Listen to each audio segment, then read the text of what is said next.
The billionaire's daughter sat in a grand study room, its shelves lined with books she never opened and its walls echoing with the voices of tutors who tried, and failed, to guide her. Her desk overflowed with papers, test after test covered in red marks. No matter how hard she tried, she couldn't seem to pass. Whispers followed her wherever she went. People said she was spoiled, incapable, and ashamed to her father's wealth. Servants traded glances behind her back, classmates mocked her failures, and even her father, though silent, carried disappointment in his eyes. Outwardly, she wore a mask of pride. Whenever she stumbled on a question or received another failing grade, she laughed it off, pretending not to care. She boasted about her family's fortune, her designer clothes, her expensive gadgets, as if these could shield her from the truth. But behind closed doors, her arrogance melted into tears. She buried her face in silk pillows, crying silently, terrified that perhaps the world was right, that she was nothing more than a failure wrapped in gold. Every day, the pressure grew heavier. She lived in a palace but felt trapped in a cage. The walls that should have made her feel safe instead suffocated her. She wondered if her life had already been decided, if she would always be remembered not for her father's empire, but for her own shortcomings. And though she had everything money could buy, deep inside she felt empty, as though she had nothing at all.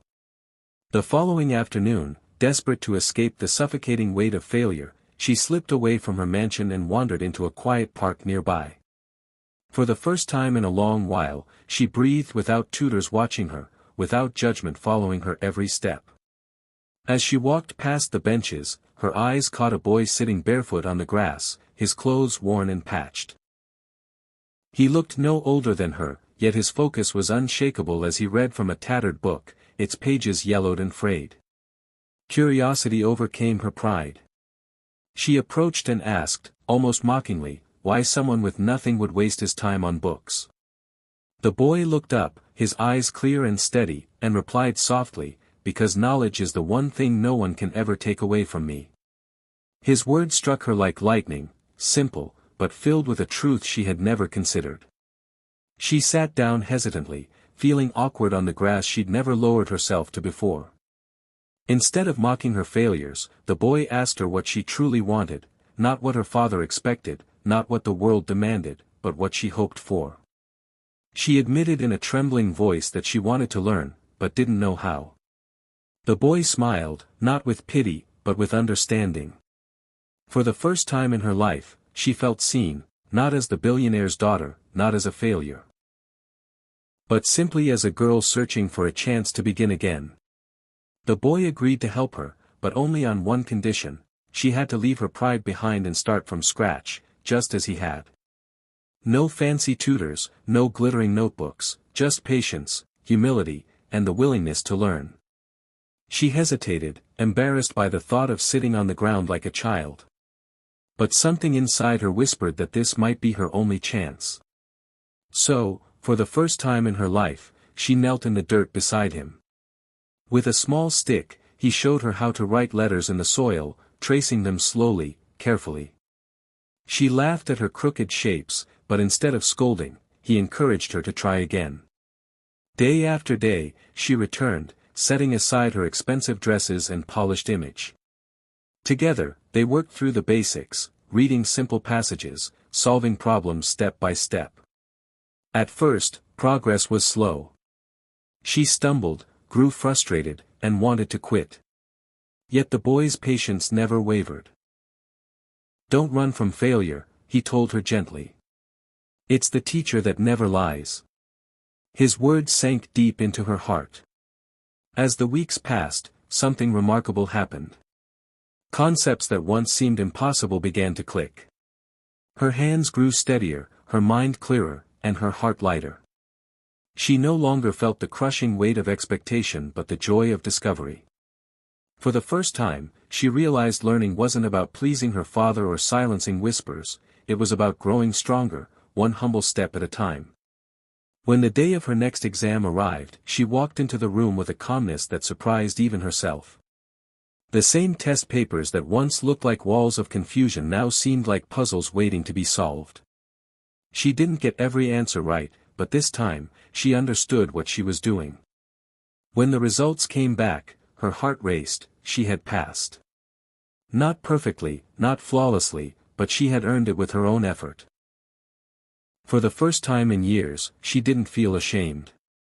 Instead, she felt proud, not of her family name, not of her wealth, but of the small victories she had fought for. She thought back to the afternoons in the park, where a poor boy with nothing but determination had shown her the value of starting over. Her father was stunned when he saw her grades. He couldn't believe the daughter who had failed endlessly was now improving steadily. When he asked what had changed, she didn't boast about expensive tutors or new methods. She simply smiled and said, "Someone taught me to believe in myself." But deep in her heart, she knew it was more than belief. It was patience. It was kindness. It was the gift of someone who had no riches to offer, yet gave her something greater, a new beginning. And as she clutched her test paper, she felt tears rise, not from shame this time, but from gratitude for the boy who had changed everything. She couldn't keep the secret any longer. One evening, she brought the boy to her father.